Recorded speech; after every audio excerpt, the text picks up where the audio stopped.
Canadian Rockies, with their crowning jewels of Banff and Lake Louise, form one of the most remarkable mountain playgrounds on the North American continent. They offer 600 square miles of majestic alpine scenery with sky-piercing, snow-crested mountains and glaciers, great canyons and sapphire lakes. Whether the approach to Banff and Lake Louise be from the east or the west, these alpine resorts in the Canadian Rockies come as a climax to scenery which is a succession of thrills. Here in a valley flanked by lofty peaks await new and different experiences. Banff stands at the junction of the Bow and Spray rivers in one of the world's most impressive settings. Here is swimming at its best, tennis, fishing, hiking, trail riding, and mountain climbing to the top of the world. Some people are content to explore the peaks from a hotel balcony. Crisp mountain air and warm sulfur spring water outside and cool water in warm surroundings inside provide swimming to satisfy everybody. Golf at Banff is played on an unique course more than a mile above sea level, surrounded by snow-capped peaks and fragrant spruce forests. Each hole is a challenge to the ordinary golfer's skill or a flair for convincing alibis. Golf Week here is one of Canada's leading sporting events, attracting the best amateur players. What is there here that cannot be found at any country club? The answer is, of course, the skyline ride and the mighty peaks of the Rockies that cease to be merely distant pictures, but provide the wild setting for exciting trails.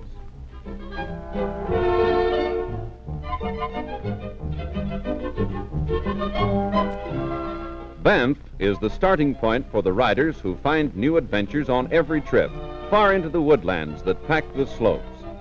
They may canter here, but there'll be many a pass that will slow up even these sure-footed ponies.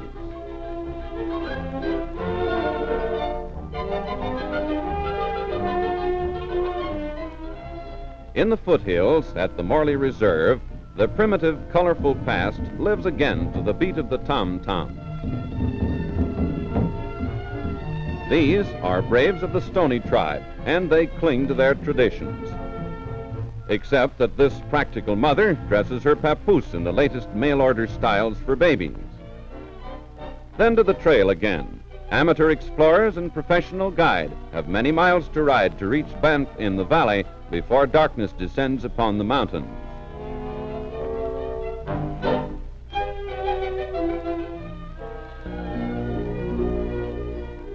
Lake Louise, probably the loveliest gem of scenery in the world, is 40 miles nearer the Great Divide and 1,000 feet higher than Banff. The lake and its many quiet bays and lagoons reaching far into the silent valley tempts the lovers of wildlife who can paddle a canoe into waters otherwise inaccessible.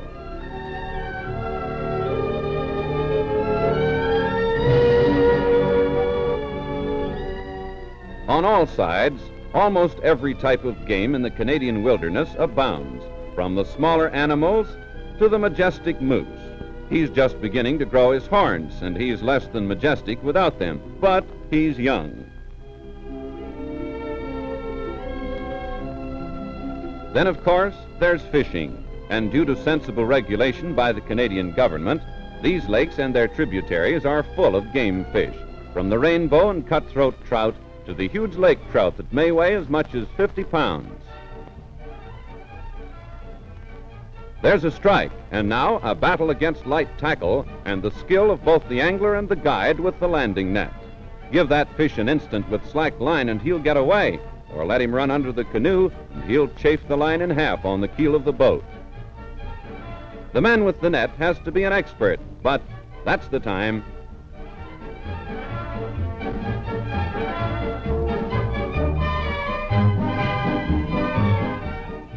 The best part of fishing is the feast that follows, as soon as the guide has everything unpacked and can prepare that big rainbow trout. Isn't he a beauty? The rest of the catch isn't bad. In fact, it's the bag limit.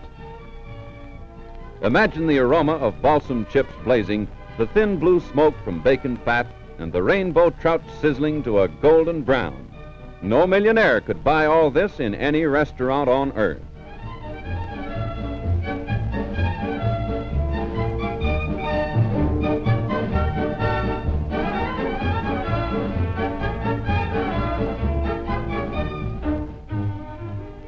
When winter comes, the most popular of all winter sports brings almost as many visitors to these snowy heights as the attractions of the summer months. Here are glittering ice fields of glaciers against a sky of intense blue. On all sides is a panorama of white-mantled slopes standing out in bold relief. The tree-shaded trails of summer now are impassable. No man on horse or afoot could penetrate this wilderness now. But there are sporting ski runs over miles of country for which the cautious amateurs will engage a Swiss guide. He'll show them the shortest and easiest way up.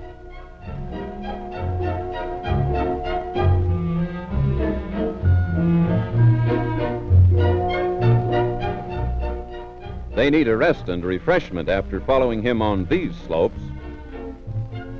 Already the effort is justified by the magnificent panorama, although there is more climbing ahead. The guide of this party is really going upstairs to the top floor. If the amateurs don't quite live up to the first real test, the guide will take them down the less dangerous slopes where reputations may be sprained but not limbs.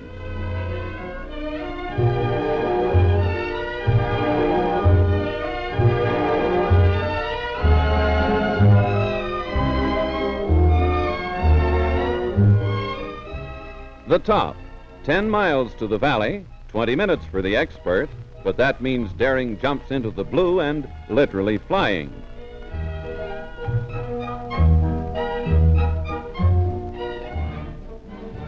There they go with the guide in the lead.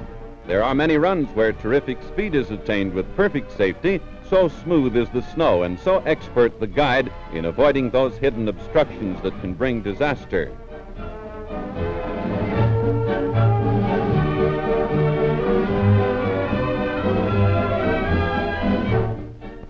There's a good chance for a jump, but no, the guide has his group pretty well sized up.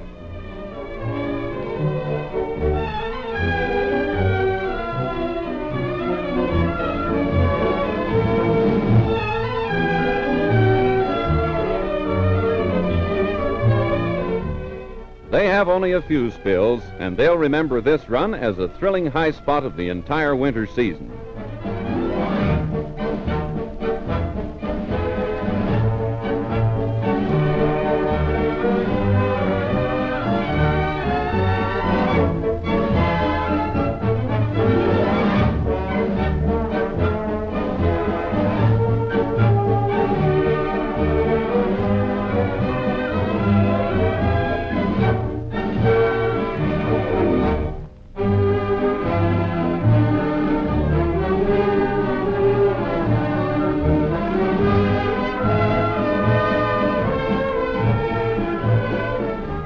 Finally, the hotel beckons with its inviting warmth and food for ravenous outdoor people.